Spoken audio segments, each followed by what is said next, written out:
Hello friends, આજે આપણે જોઈશું અમુક એવી કિચન ટિપ્સ જે તમારા કિચનને હંમેશા ક્લીન રાખશે, સાથે ક્લિનિંગના સમયને પણ બચાવશે.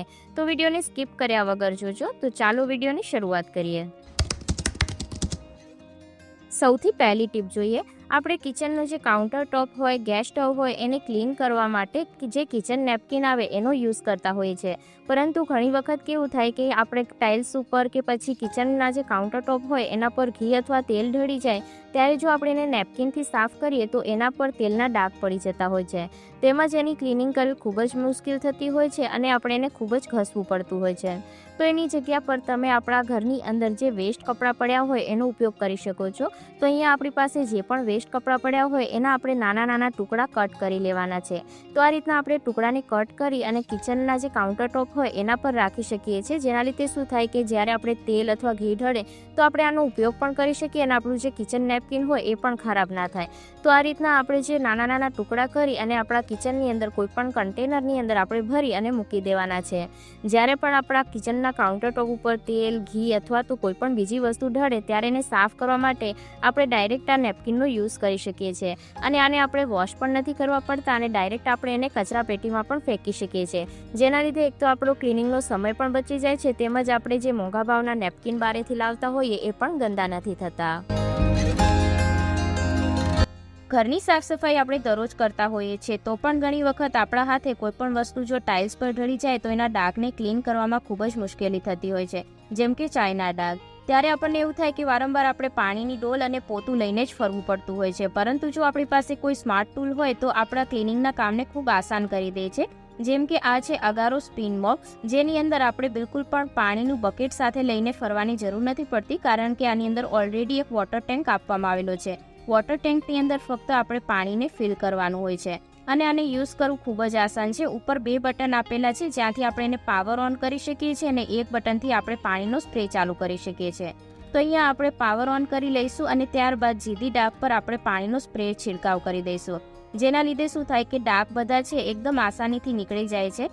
આને આપણે બિલકુલ પણ ઘસવાની જરૂર નથી પડતી, કારણ કે જે એના મોપ છે એ ઓલરેડી સ્પિન મોપ છે, જેના લીધે જેટલા પણ ડાઘ વગેરે હશે એના પર એકદમ સારી રીતના એ રબ થશે અને આસાનીથી ડાઘને એ ક્લીન કરશે. તો જો આપણી પાસે કોઈ આવું સ્માર્ટ ટૂલ હોય તો આપણા ક્લિનિંગના કામને પણ આસાન બનાવે છે અને ક્લિનિંગનો જે સમય હોય એને પણ બચાવે છે. આ ઇલેક્ટ્રિક સ્પિન મોપની ડિટેલ વિડીયો મેં ઓલરેડી તમારી સાથે શેર કરી છે. હજી સુધી ના જોઈ હોય તો આઈ બટન પર તમને લિંક મળી જશે. આમાં સામેની સાઈડ પર LED લાઇટ પણ આપવામાં આવેલી છે. આની જે પરચેસ લિંક છે હું ડિસ્ક્રિપ્શન બોક્સની અંદર આપી દઈશ અને પ્રોડક્ટમાં ટેગ પણ કરી દઈશ. અહીંયા તમે જોઈ શકો છો કે બધા જ ડાઘ આસાનીથી દૂર થઈ ગયા છે. નેક્સ્ટ ટ્રીક છે ડુંગળીને કટ કરવા માટેની. ડુંગળીને કટ કરવામાં ખૂબ જ વધારે સમય લાગે છે, તો આજે એક આપણે એવી ટ્રીક જોઈશું જેનાથી ઓછા સમયની અંદર આપણે બધી જ ડુંગળી એક સાથે કટ કરી શકીએ.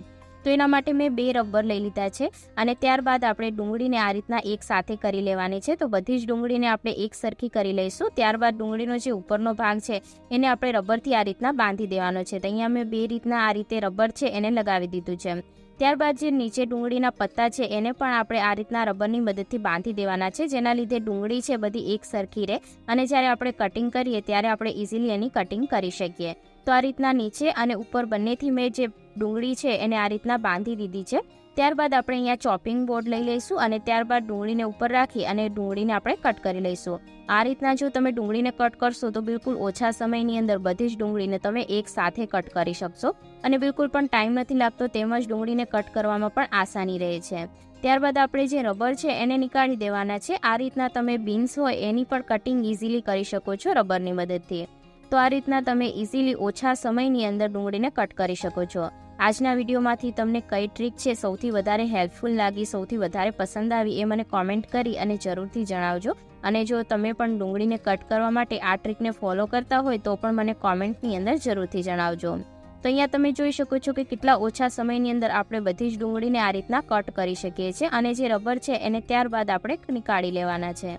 તો અહીંયા આપણી ડુંગળી છે બધી કટ થઈ ગઈ છે. ત્યારબાદ આપણે એને કોઈ પણ પ્લેટ વગેરેની અંદર કાઢી લઈશું અને આ જે ડુંગળી છે એને આપણે ડાયરેક્ટ હવે શાક વઘારવા માટે ઉપયોગમાં લઈ શકીએ છીએ. ત્યારબાદ જોઈ લઈએ નેક્સ્ટ ટ્રીક. આપણે જ્યારે પણ સબ્જી બનાવતા હોઈએ ત્યારે આપણે જે ચમચા હોય એનો યુઝ કરતા હોઈએ છીએ.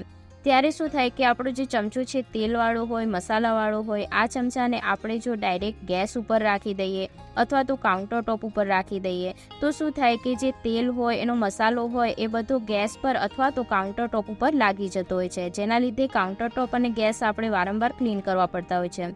તો એની જગ્યા પર તમે એક કોઈ પણ ડીશ રાખી શકો છો અથવા તો તમે કોઈ પણ એક પ્લેટ વગેરે રાખી શકો છો, જેના પર તમે ચમચાને મૂકી શકો છો. તો અહીંયા જો મેં જોઈ શકો છો, ડાયરેક્ટ જો તમે મૂકશો તો અહીંયા આપણો ગેસ અને કાઉન્ટર ટોપ ગંદુ થશે. તો એના માટે આપણે કોઈ પણ નાની આ ટાઈપની જે પ્લેટ આવે એનો યુઝ કરી શકીએ છીએ. આ રીતના જો તમે ચમચાને મૂકશો તો કાઉન્ટર ટોપ પર ગંદુ નહીં થાય અને ડીશને તમે ધોઈ પણ શકો છો. વિડીયો પસંદ આવ્યો હોય તો વિડીયોને લાઇક જરૂરથી કરજો.